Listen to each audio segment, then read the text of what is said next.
తెలంగాణలో అప్రకటిత ఎమర్జెన్సీ నడుస్తోంది. అధికారంలోకి వస్తే 6 గ్యారెంటీలతో పాటు 7వ గ్యారెంటీగా స్వేచ్ఛను ఇస్తామని రేవంత్ రెడ్డి ప్రగల్భాలు పలికారు. కానీ ఇప్పుడు సమాజానికి 4వ స్తంభంగా కీలక పాత్ర పోషించే మీడియాను టార్గెట్ చేశాడు. ప్రజల తరపున ప్రశ్నించే మీడియాపై ఉక్కుపాదం మోపుతున్నాడు. 6 గ్యారెంటీలను ప్రశ్నిస్తున్నందుకు, ప్రజల తరపున వార్తలు రాస్తున్నందుకు మీడియాపై అక్కసు పెంచుకున్నాడు. పరిపాలన చేతకాక పండగ పూట జర్నలిస్టులపై కక్ష సాధింపు చర్యలకు పోలీసులను ఉసిగొల్పాడు.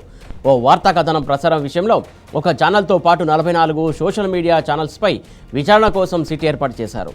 రాజు తలుచుకుంటే దెబ్బలకు కొదువ అన్న చందంగా సిట్ కూడా ఓ పద్ధతి పాడు లేకుండా రెచ్చిపోయింది.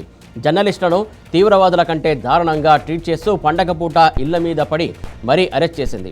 రాష్ట్రంలో జరుగుతున్న ఈ నియంతృత్వ నిర్బంధకాండపై యావత్ తెలంగాణ మండిపడుతున్నది. ఓ మీడియా ఛానల్లో ప్రసారమైన కథనానికి ఉప్పందించింది సర్కార్లోని లీకు వీరులై. అంటే ఈ వివాదాస్పదమైన ప్రసారానికి మూల కారణమైన వ్యక్తులు ప్రభుత్వంలోనే ఉన్నారు అన్నది ఓపెన్ సీక్రెట్.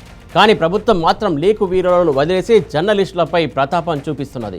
రాజకీయ వికృత క్రీడలో తెలంగాణ జర్నలిస్టులను బలి చేస్తున్నది. ఈ కేసులో ఇప్పటికే ఓ ఛానల్ ఇన్పుట్ ఎడిటర్తో పాటు 2 రిపోర్టర్లను సిసిఎస్ పోలీసులు అరెస్ట్ చేశారు. 44 యూట్యూబ్ ఛానల్స్పై చర్యలకు పోలీసు శాఖ ఎన్నడూ లేని ఓవరాక్షన్ చేసింది.